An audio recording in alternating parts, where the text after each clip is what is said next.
AOC is a genocidal con artist. The Democratic Party's Instagram-friendly progressive darling, Alexandria Ocasio-Cortez, has voted with the overwhelming majority of House representatives against withholding $500 million in missile funding for Israel, despite previously saying that Israel is committing a genocide of Palestinians in Gaza with U.S. support. The only lawmakers voting to withhold the military aid were Democrats Ilhan Omar, Rashida Tlaib, Summer Lee, and Al Green, and Republicans Thomas Massie and Marjorie Taylor Greene.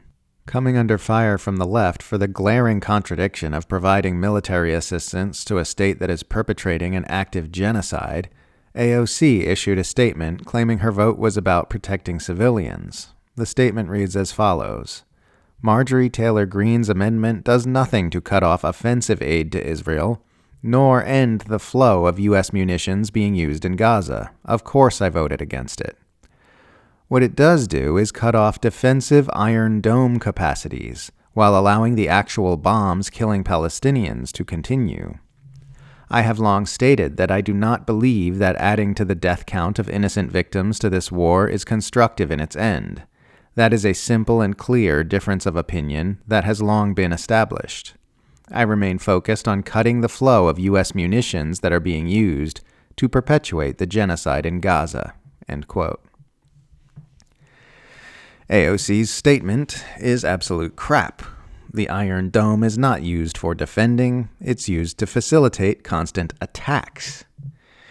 In an article for Jewish Currents titled "Iron Dome is not a defensive system," Dylan Saba explains, by almost entirely negating the ability of militant groups in Gaza to respond to Israel's incursions, the purportedly defensive Iron Dome allows Israel to strike without fear of repercussion.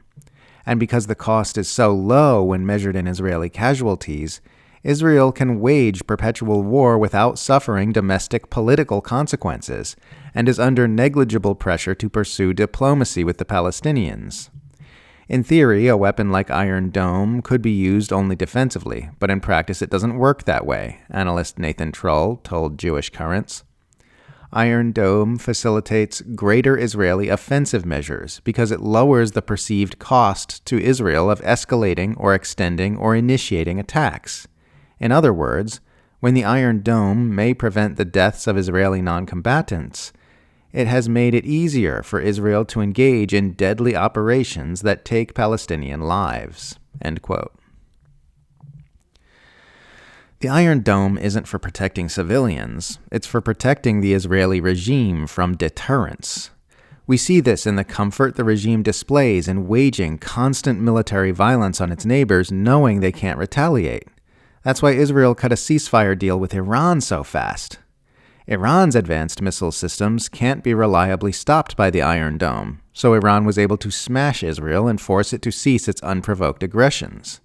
If Israel had had a missile defense system which could casually swat those missiles out of the sky at a high rate of success, Israel would still be bombing Iran today, and would continue doing so until Tehran looked like Gaza. Israel's war-horny population would have supported this, because they'd have no skin in the game. Saying you support funding Israel's defensive weapons while opposing sending it offensive weapons is as nonsensical as saying you would never give a mass shooter guns and ammunition, but you would give him body armor to keep him safe from the police.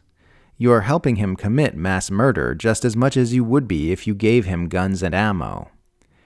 Kings didn't arm their knights with shields and armor so that they could live long and fulfilling lives. They did it so the knights would live long enough to kill the people the kings wanted killed. If you believe a state is committing genocide, there is no justifiable reason for you to support enhancing that state's military capabilities and helping it defend itself from those who try to stop it. As others have pointed out, this is exactly the same as opposing Hitler's Holocaust but supporting giving anti-aircraft flak cannons to Nazi Germany. It's a self-evidently ridiculous, warmongering, and ultimately genocidal position, disguised as progressive humanitarianism. It's all the ugliest things about Western liberals.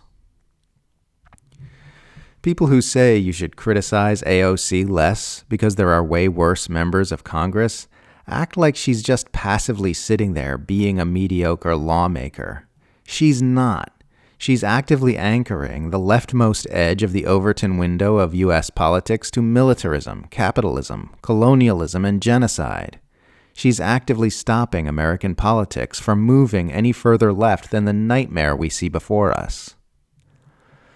Leftists shouldn't hate AOC less than the politicians to her right. They should hate her much more. It isn't Mike Johnson's responsibility to move the U.S. government to the left, and it's not Nancy Pelosi's job. It's hers. That's what she was elected to do. That's what she framed the goals of her entire political career as being. She's taking her stand, firmly bracing against any leftward movement from America's genocidal, warmongering, unjust, exploitative, tyrannical status quo. And that's what she was actually put there to do. Her real job is to say thus far and no further to the leftmost end of the political spectrum of the world's most powerful and destructive government. That's the Democratic Party's job in general, and it's the job of media-savvy progressive Democrats in particular. They are there to provide as little resistance as possible when U.S. politics are shoved toward more genocidal, militaristic, oligarchic, capitalist, imperialist abuses, and to provide as much inertia as possible to any movement in the opposite direction. That's why people who seek leftward movement in the U.S. political machine see AOC as one of their main enemies. It's for the exact same reason you'd see someone actively blocking the fire exit as your enemy when trying to escape from a burning building.